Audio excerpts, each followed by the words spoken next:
Aquí es fresco.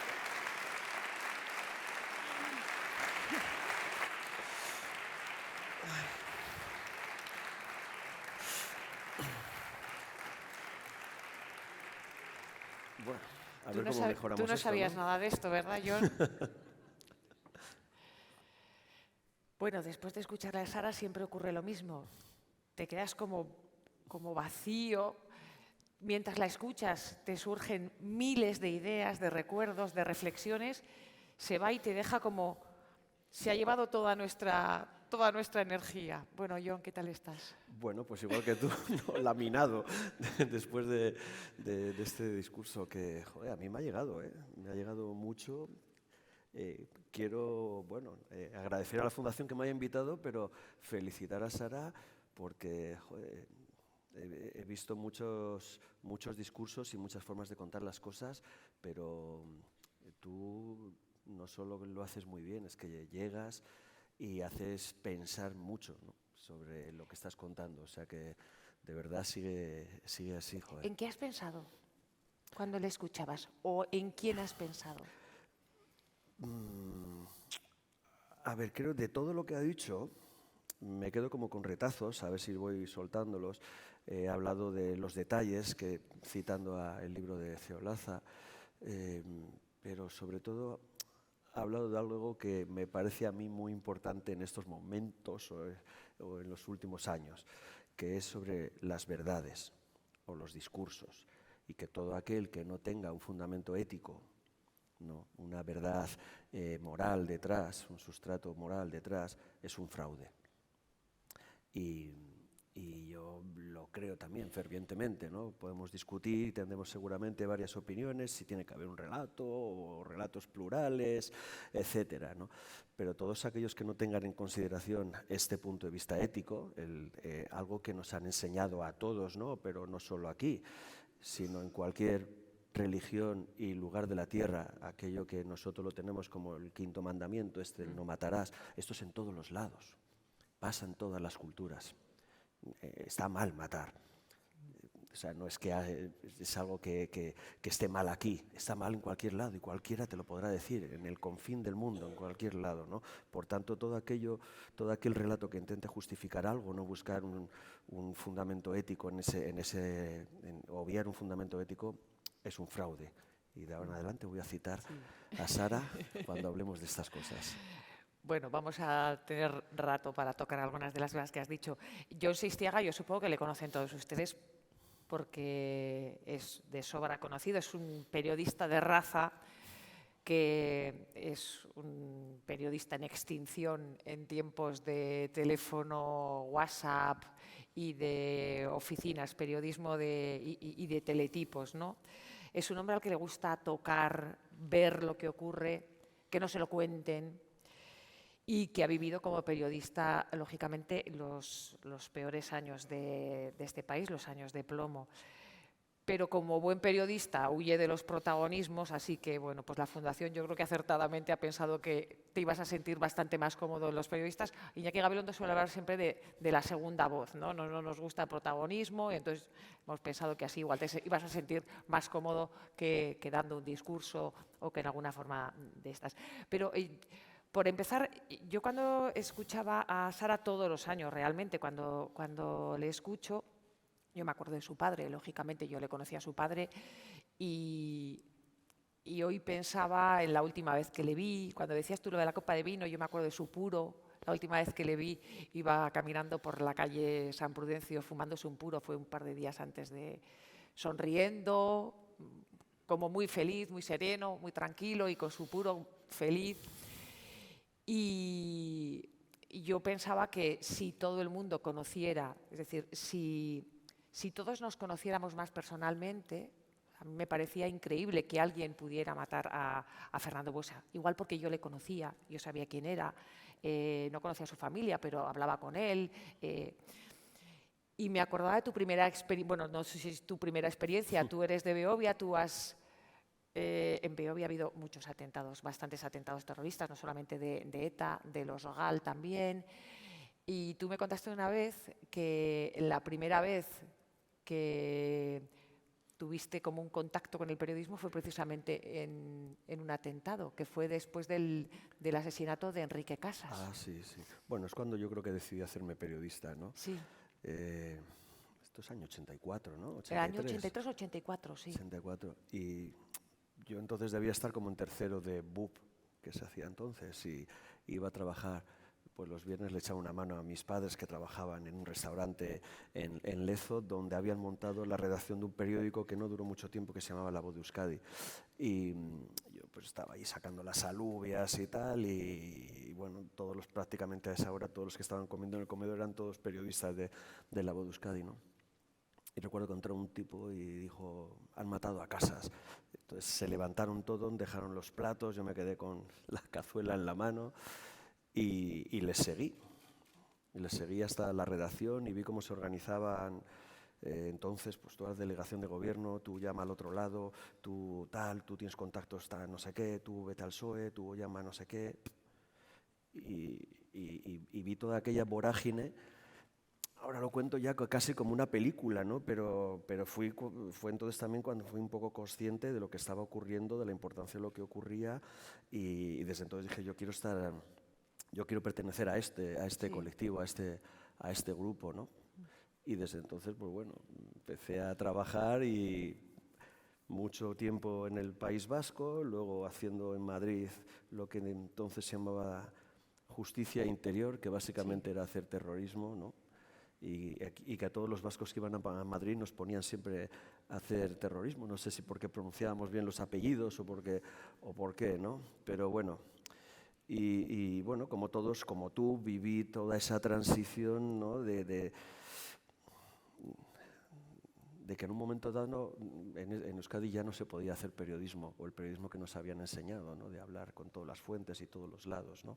Había un momento dado en que también nos convertimos en víctimas. Y entonces ya no podías ir a tocar fuentes del lado que te cogía la matrícula después de hablar, ¿no? Esta es una conversación que he tenido luego, pasado muchos años, con antiguos miembros de ETA. ¿Y lo has tenido? ¿Y qué te decían? Porque es verdad que no solamente existía incluso dentro del propio periodismo, había dos bandos. Pero sí es verdad, tú estabas dando altavoz y cubriendo la información de aquellos que te podían quitar la vida, sobre todo algunas personas que estaban más amenazadas que otras. Sí. Hombre, con la experiencia que luego he ido acumulando, todo esto te genera varias reflexiones sobre nuestro trabajo y cómo llevarlo a cabo, ¿no? Es decir, yo a partir del año 96 me dediqué a hacer documentales en el resto del mundo y por lo que sea, porque estaba más preparado, más predispuesto o lo que sea, pues me dediqué a cubrir mucho conflicto y mucha guerra. Por tanto, mi mirada sobre todo esto sobrevuela mucho más allá de las fronteras del País Vasco, porque tengo experiencias que confrontar más allá de encuentros oficiales o ir a visitar a víctimas de no sé qué, no. Están todos esos sitios. Entonces, lo primero que aprendes como periodista es que te puede ocurrir lo que los anglosajones llaman estar involved in the conflict, ¿no? Estás involucrado en el conflicto. Y esto pasa con los periodistas locales. Cuando cubrías un conflicto o una guerra, todos nosotros siempre tratas de conseguir un fixer, un periodista local que te enseñe a moverte, que te diga por ahí no, esa avenida hay francotiradores, vete a este hotel, a este otro no.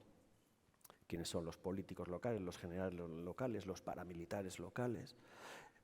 Y cuando tú te vas, ese se queda. Ese es el que se queda, ¿no? Y he conocido gente que no solo que luego ha fallecido, sino que estaba muy involucrada en el conflicto local, porque al final muchos de ellos, y estamos hablando de situaciones de guerra, pero acababan tomando parte, estabas en una comunidad o en la otra, ¿no? Pero otra reflexión que con los años he ido haciendo es que al final el periodismo se basa en algo muy sencillo, ¿no? Es tratar de contar lo que pasa. Y a pesar de que ahora haya muchos influencers y mucha persona que se considera periodista ciudadana, de lo poco que aprendimos en la facultad, es que es una serie de rudimentos y de fundamentos para hacer el periodismo. Ser honesto, ser legal, ser honrado, consultar todas las fuentes, todas las partes. Esto en un momento en Euskadi dejó de hacerse, porque no podías consultar a una de las partes, porque era la que nos mataba, o las que nos ponía lapas en los coches, ¿no? Y con el tiempo, cada vez que voy a un viaje, trato de ver todas las partes. Esto ya sienta mal a una de las partes, porque has estado con los malos. Los malos siempre van a decir que los otros son los malos, ¿no? Pero tu labor es hacerlo. Pero entonces yo me pregunto, cuando voy a todos estos sitios y todos tenemos una serie de querencias, a priorismo, nos gustan más, pensamos que, no sé, los palestinos son los buenos o los israelíes son los buenos, ¿no? Cuando llegas allí tienes que desprenderte de todo lo que hayas aprendido y ponerte a pensar y hablar con todos y hacer unas preguntas básicas y que son muy fáciles, ¿no? ¿Aquí quién mata? ¿Aquí quién secuestra? ¿Aquí quién tortura? ¿Aquí quién hace desaparecer? Y todo. Entonces, el que mata es un asesino. El que secuestra será un secuestrador, ¿no? Y el que tortura será un torturador. Esto es así. En todo el mundo. En todo el mundo. ¿Y te has encontrado el mismo tipo de gente, los mismos argumentos, justificaciones, excusas, sufrimiento Los patrones se repiten. en todos los sitios? ¿Qué patrones se repiten? Los patrones se repiten. Es decir, no voy a hablar de grandes conflictos, ¿vale? No voy a hacer de, no sé, un Irak o un no sé qué, pero lugares donde se ha ejercido la violencia, no por parte de un Estado que intenta invadir, aniquilar, enfrentarse con otros, sino donde se ha ejercido la violencia por razones políticas, por razones de raza o por razones de religiosas, se repiten una serie de circunstancias que van creando el momentum, ¿no? El momento de empezar a matar. Esas razones tienen mucho que ver con generar un discurso de odio hacia el otro, ¿no? Con dejar de reconocer al otro. Es en ese momento, cuando dejas de reconocer al otro, cuando dejas de ser un ser ético. Te conviertes en otra cosa. Pones en pausa tu humanidad. Puede que luego la recuperes, y esto es complicado de entender, pero puede que luego la recuperes, ¿vale? Pero en el momento en que decides que estás dispuesto a matar o a chivarte del otro, ahora mismo estás dejando de ser un ser ético, ¿no?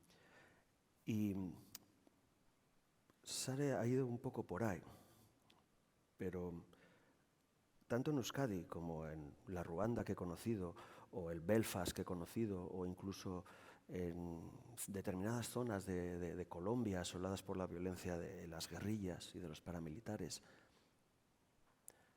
todos se conocían, todos sabían lo que estaban haciendo.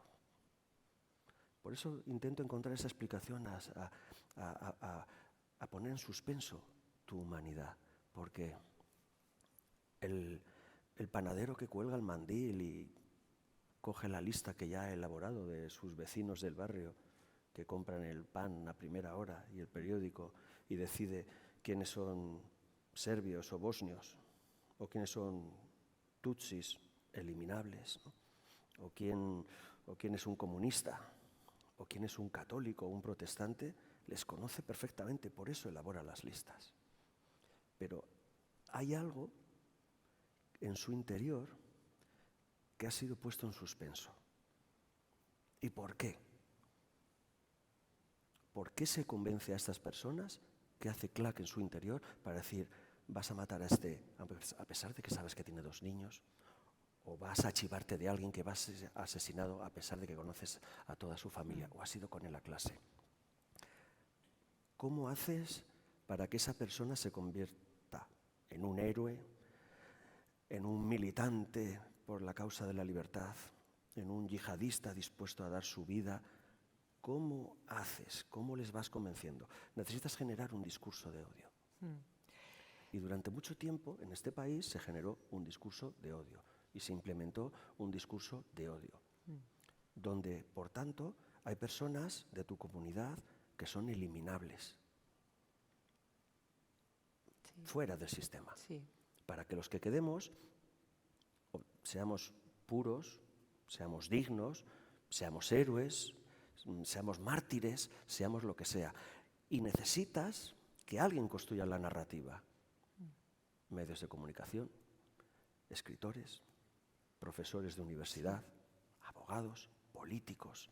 Necesitas generar el marco para que mucha gente crea que efectivamente no hay otra opción que matar, que se ha llegado al punto de no retorno y que solo eliminando a tu peligro, insisto, político, religioso, lo que quieras, puedes tu comunidad sobrevivir. Esos son los patrones que se van repitiendo en todos los sitios. Más patrones, al final, el convencer a todos estos de hacer todo esto, necesitas utilizar las mismas técnicas de convencimiento que cualquier secta. En cualquier secta donde te programan para que abandones tu casa o cedas tu herencia o des tu nómina o lo que sea, esto es lo mismo.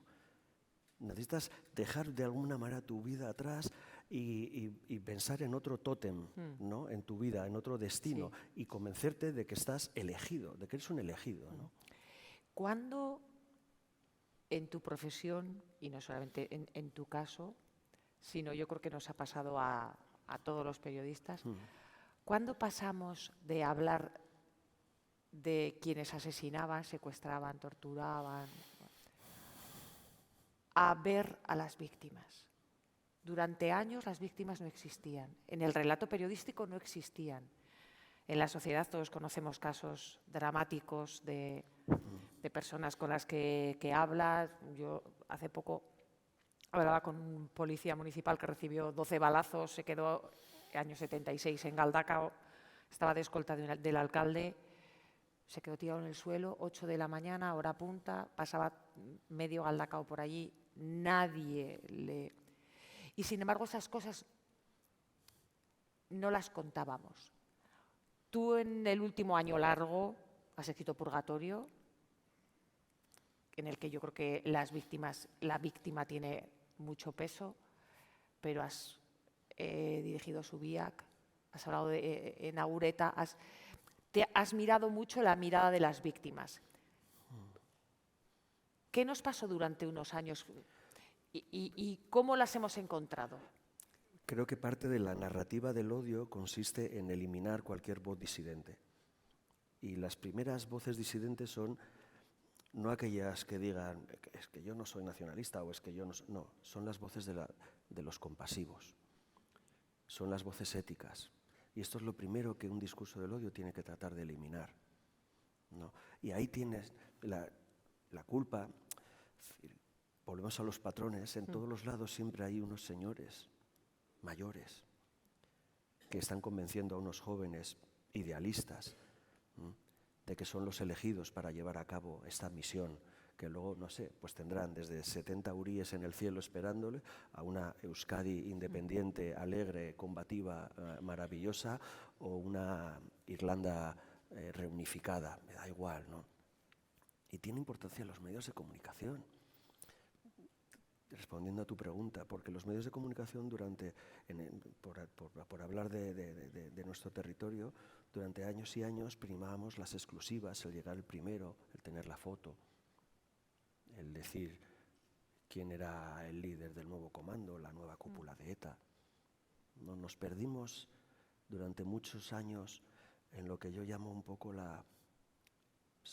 y en la que también estuvo mucho tiempo, gran parte de las fuerzas y cuerpos de seguridad del Estado, la segurocracia.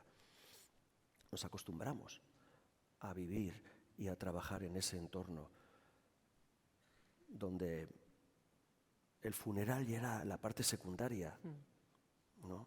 Lo importante era la foto del asesinato, del bombazo, las reacciones al momento, ¿no? Fuimos cambiando mucho y fuimos retocando muchas portadas, ¿no? Pero gran parte tú has citado así como de pasada, pero obviamente gran parte, muchos periodistas todavía ahora en este territorio en Euskadi todavía tienen que hacer esa reflexión mental, y si la han hecho, pues a lo mejor solo se están mirando en el espejo de la izquierda, que me ha tocado a mí, no en el de cerca, ¿no? ¿Por qué? Porque colaboraron. Porque si tú generas el marco normativo, estás colaborando. Es decir, me acuerdo ahora de entrevistar a una periodista, la principal locutora de la Radio 1000 Colims en Ruanda. La entrevisté en la cárcel, donde está desde hace muchos años. Y me decía, es que yo estaba haciendo mi trabajo. Joder, tu trabajo. Y su trabajo en ese momento era convencer a toda la población hutu de que o eliminaban a la mitad de la población, que era tutsi, o los tutsi les iban a eliminar a ellos. No había objetivamente ningún dato que dijera que se estaba armando la comunidad tutsi, que se estaban haciendo listas. No la había, pero convencieron a prácticamente toda esa parte de la población hutu que solo escuchaba la radio en el año 95, no había televisiones, pero sí radio, de que si no mataban ellos primero, si no acababan con ellos acabarían con nosotros. Entonces Valéry Meverik me decía, yo hacía mi trabajo. Ahora veo que estaba equivocada. Pero claro, 900.000 muertos después. Es un poco tarde para estar equivocado. Pero es verdad que nunca es tarde si al final, como decía Sara antes, coño, te miras al espejo y reconoces no esos discursos que a mí no me gustan de no sirvió para nada, o condeno lo que he hecho, no sé, hay como palabras que para mi gusto son palabras muro que no ayudan en la resolución de conflictos, ¿no? Pero sí, joder, que no el sea, que me mandó a hacerlo, ¿por qué lo hizo? o que ¿Dónde no sea estaba? en plural impersonal. Yo siempre que veo a alguien que intenta simular hacer autocrítica, siempre habla en se pudo, pudimos. Eso no es No hay autocrítica. nadie, o sea, no Eso se no hace es. nunca en primera persona. Todavía estoy por escuchar a gente reconocer el daño en primera persona al singular. Yo no lo hice bien, yo miré para otro lado, yo aplaudí, yo ayudé, jamás. Eso no. Eso Y es que nos es muy venden como autocrítica lo que no es autocrítica. Eso, Eva, es verdad que desde mi experiencia entrevistando a un montón de gente, militares, o sea, paramilitares, miembros de organizaciones terroristas, yihadistas, hay que tener mucha altura de miras para hacerlo, porque es hacer una enmienda a la totalidad a toda tu vida. ¿Qué ha sido mi vida desde los 18 años? Me captaron en el instituto. Fui un día a una manifestación, luego tiré un par de piedras, monté una barricada, me vino uno me dio un cóctel molotov. Podía haber dicho que no lo tiro y me vuelvo a casa, que empieza Barrio Sésamo. Pero no, hay unos que lo tiran y que luego pues le llaman a la asamblea y luego se van al monte. Y luego nace una quedada, y luego van a la sociedad, y luego te dicen ta. Y con 18 años estás matando. Y con 20, 22 te han pillado. Desde los 22 años estás comiendo techo. Sí. O desde los 28, si te pillan tarde, me da igual. Y sales a los 60. La vida sigue ahí fuera. Esto pasa mucho. Yo sigo hablando con muchos antiguos exmiembros de ETA, pues por razones de trabajo, obviamente, y por documentación, y, joder, esta no es la Euskadi que pensaban. No es la Euskadi por la que mataron.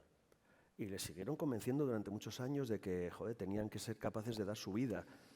Una mentira para decir realmente lo que vas a hacer, lo que te pedimos es que mates. Bueno, igual te mueres o te matan, pero sobre todo vas a matar. Pero no es la Euskadi. Estás saliendo de la cárcel ahora y no solo no hay una independencia como ellos soñaban, sino que, bueno, en la mercería donde iba con su madre ahora hay un pakistaní, y el bar donde tomaba chiquitos con su padre, pues hay un locutorio. Ahora, ¿para qué todo esto? Entonces piensa muchos piensan, y creo que hay algunos que están en esa fase, de decir, como decía aquel verso de Kipling, ¿no? Nuestros padres mintieron. Claro, Sí. tus padres y los amigos de tus padres y todos aquellos mayores que en el instituto, en los colegios, o en la calle, o en los talleres, te decían que fueras a la mani, pero que acabaras a las 9:15, joder, que sabes que ellos estaban cenando chuletón en la sociedad y a las 9:15 tenían que volver a casa, o 10. Sí. Esos son los que todavía se han ido de rositas. Esos son los que Sara todavía antes estaba diciendo, que hay algunos cuantos que tienen que explicar que lo montaron, que lo organizaron. No solo quién eligió un objetivo concreto para un atentado concreto, no. Es decir, hostia, Sí. que Mikel Ancha todavía está por las calles en Donosti, que está muy bien, que yo me siento y me tomo una cerveza con él, pero yo lo que quiero es que me diga en qué momento y con quién y por qué decide que la lucha por la liberación de Euskadi tiene que dar un salto y hay que empezar a matar a políticos. ¿Dónde se inspiró? ¿A quién leyó? Sí. ¿Quién se lo comentó? ¿Por qué creyó que era la última fase o la fase ya inequívoca? Después de esto Sí. los vamos a doblegar. Y ¿no? ahora te voy a decir otra cosa, porque Sara ha abierto el espejo, nos ha hecho abrirlo a todos, pero no para que se miren solamente unos, sino para que nos miremos nosotros. Yo tengo la experiencia personal de que yo como periodista, cuando ETA mataba, yo no me miré, en ningún momento me miré. Y yo creo que el trabajo fue la excusa que yo me puse a mí misma para no parar y para no pensar, porque yo tenía que cubrir los atentados, coger las declaraciones, vivías en una vorágine en la que no parabas un segundo. Y tú has dicho varias veces cuando estabas hablando, con la experiencia que tengo ahora, tú cuando ETA mataba en los peores años, cuando te tocaba cubrir como periodista, tú paraste, tú te miraste en el espejo, tú dijiste, ¿dónde estoy? ¿O lo haces ahora? Es decir, ¿dónde estábamos nosotros cuando sufrían y quizás no les prestábamos atención? A mí me pasaba lo mismo Que eso es me pasaba lo mismo lo que a ti. que yo he visto cuando he abierto este espejo. Y A que mí me lo pasó pregunto, y durante que me lo años pregunto mucho, pero que me lo lo pregunto mismo que mucho a ti, ahora. Eva. O sea, vivíamos en una vorágine constante, ¿no? De si no te sonaba el teléfono a ti, estabas escuchando ya en las noticias que había ocurrido algo. Yo trabajaba y como te he dicho antes, en mi parte, era el que además igual venía desde Madrid a cubrir un atentado y me volvía, pero yo ya no me quedaba el funeral. ¿No? Es decir, fuimos aprendiendo un poco también con los años, ¿no? Y aprender que nuestra mirada tenía que cambiar. Es decir, hay algo que ETA durante mucho tiempo consiguió, que es fijar el marco discursivo incluso de cómo se hablaba sobre la organización terrorista. Joder, está la RAE, la Real Academia de la Lengua ha aceptado la palabra zulo, y no porque zulo suena bien y significa agujero, sino porque zulo se quedó en el lenguaje popular español durante muchos años como el lugar donde se metía un secuestrado o se encontraban armas. ¿No? Consiguió que habláramos de comandos. Sí. Consiguió que habláramos o que nos refiriéramos a los militantes, a los terroristas, con su nom de guerre, ¿no? Con su alias. Sí. Sí. Con lo cual ayudábamos a generar esa magnificación de la historia y que ellos mismos se creyeran que estaban marcando el paso de nosotros, ¿no? Porque hablamos de eso, no nos referíamos con sus nombres de pila, sino... Sí. De lo que ha dicho Sara, no he apuntado casi nada, porque me deja siempre así como, me remueve entera, pero sí que cuando ha dicho, no los considero monstruos. Y bueno, pues aquí está el lema, reconocer para reconocernos. Ha hablado de rehumanizar la mirada, de mirar al otro, de mirarnos. Y yo te quería preguntar por la experiencia con Subiac, porque de eso va, ¿no? De poner en contacto a una víctima, de tender puentes, ¿no? Porque al final, Sara nos preguntaba si sería posible esa Euskadi integradora, compasiva con las víctimas, que afronte su historia, y para eso lo primero es un poco pues, reconocer para reconocernos. ¿Cómo fue tu experiencia con Subia? ¿Qué aprendiste? A ver, te voy a intentar abrir dos melones antes. Creo que esta sociedad, para que llegue a ser compasiva, también tiene que hacer mucha reflexión de sí misma. En Euskadi ahora vivimos en esa dulce amnesia, ¿no? colectiva, ¿no? Que hablábamos, ¿no? Y nos hemos olvidado rápidamente de que esto pasó hace 10 años, ¿no? Nuestros hijos no tienen ni idea, no solamente de quién era Miguel Ángel Blanco, sino mi hija ayer me preguntaba quién era Chapote, porque lo había escuchado en TikTok, lo de Bota Chapote, y dale tú toda la teórica otra vez. Ya. Para que esta sociedad se vuelva compasiva, también tiene que hacer una autorreflexión de cuántos, incluidos periodistas, se pusieron de perfil durante todo aquel tiempo. Mi experiencia dice en otros lugares que es una forma de supervivencia mental, sobre todo, ¿no? Te acostumbras a vivir en violencia. Los de Belfast se acostumbraron a vivir en ese entorno de violencia. Es decir, los habitantes del Putumayo colombiano se han acostumbrado a vivir en ese entorno de violencia. Y nosotros también, aunque sabíamos que éramos una anomalía ética en la Europa de los 80 y los 90, ¿no? Cobras fondos de la Unión Europea por un lado y por otro lado permites que maten a tus representantes políticos o a cualquiera, ¿no? Simplemente, ¿no? Todos esos que mataban, si volvemos ahora solo a los que matan y no solo a toda la sociedad que tiene que mirarse en ese espejo, hay algún monstruo. Yo no los considero monstruos. Yo también lo creo. Así en general, no los considero monstruos, pero claro que hay algún monstruo.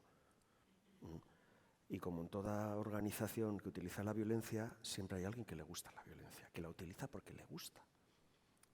Pero estos se les llaman psicópatas. Hay un 1% en la población, habrá algún psicópata entre todos los que estamos aquí probablemente, ¿no?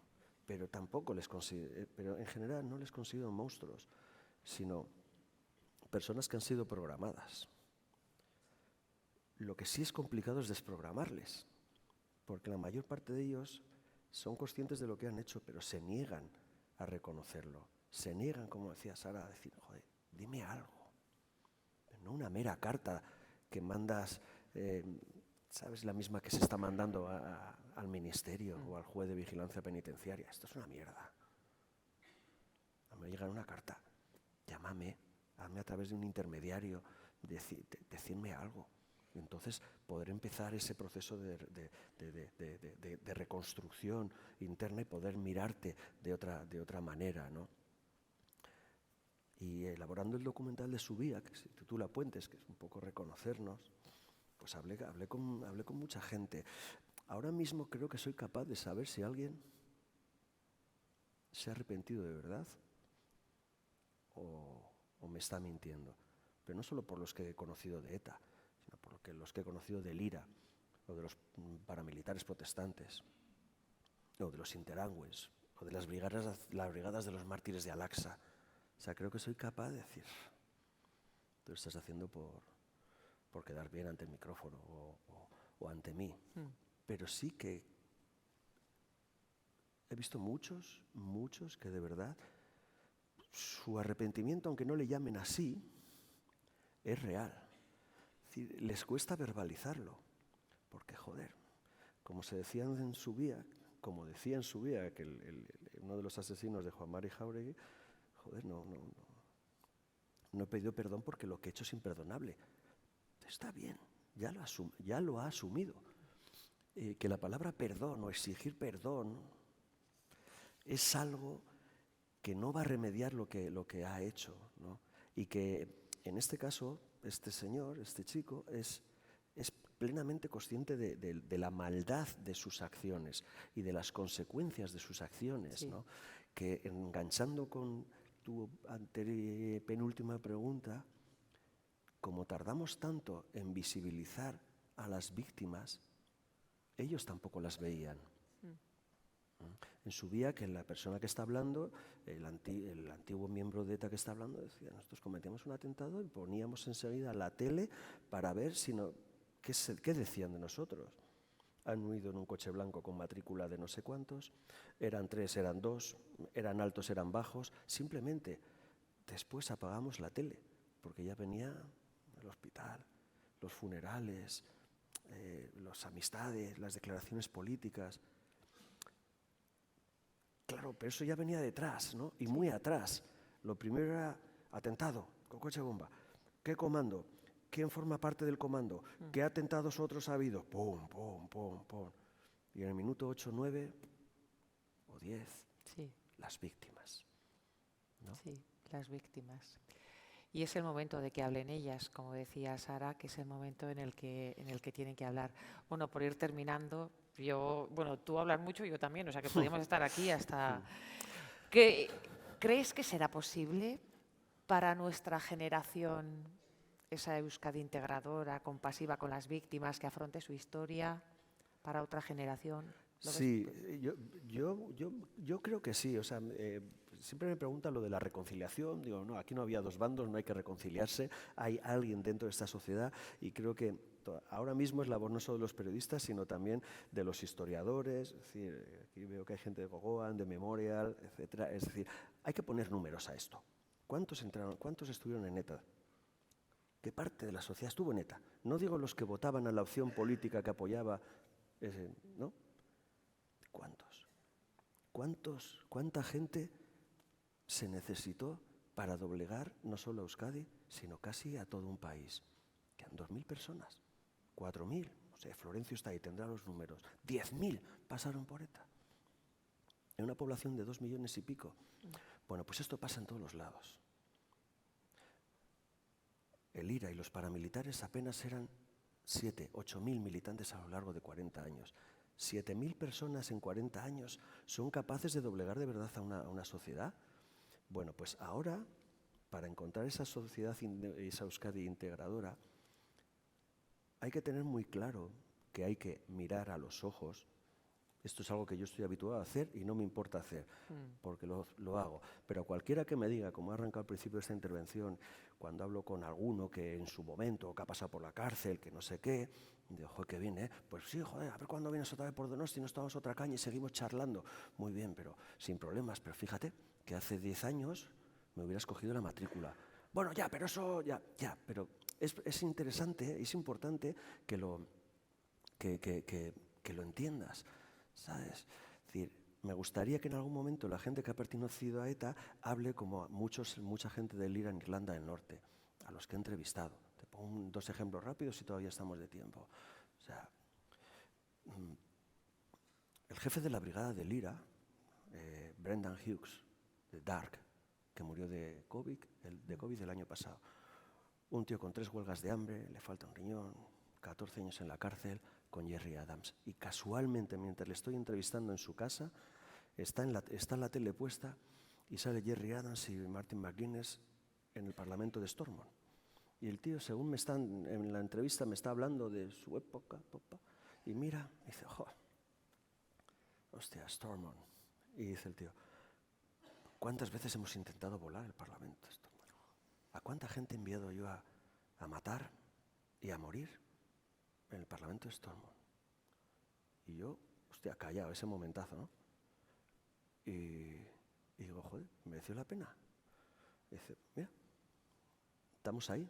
Digo, si lo hubieras volado, pues hubiéramos cambiado el curso de la historia. Y no sé dónde estaríamos, pero el caso es que estamos ahí y somos la segunda fuerza política.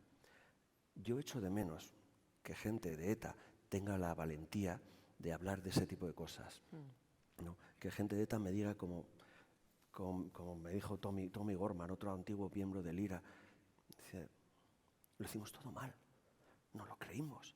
Y no te creas, o sea, hemos parado Porque esto era un juego de suma cero, John. O sea, podíamos seguir otros 30 años. Miraba hacia la calle y decía, mis nietos. Mi hijo entró en la cárcel, también por ser de Lira. Yo no quiero que mis nietos entren. Entonces podíamos seguir, pero al final ninguno podía ganar. ¿Y sabes qué? Me decía.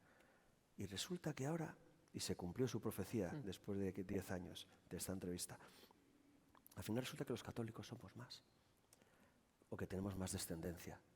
Y por tanto, por una simple cuestión de natalidad, dentro de unos años vamos a ser la primera fuerza política, como acaba de suceder el año pasado. Sí. ¿No?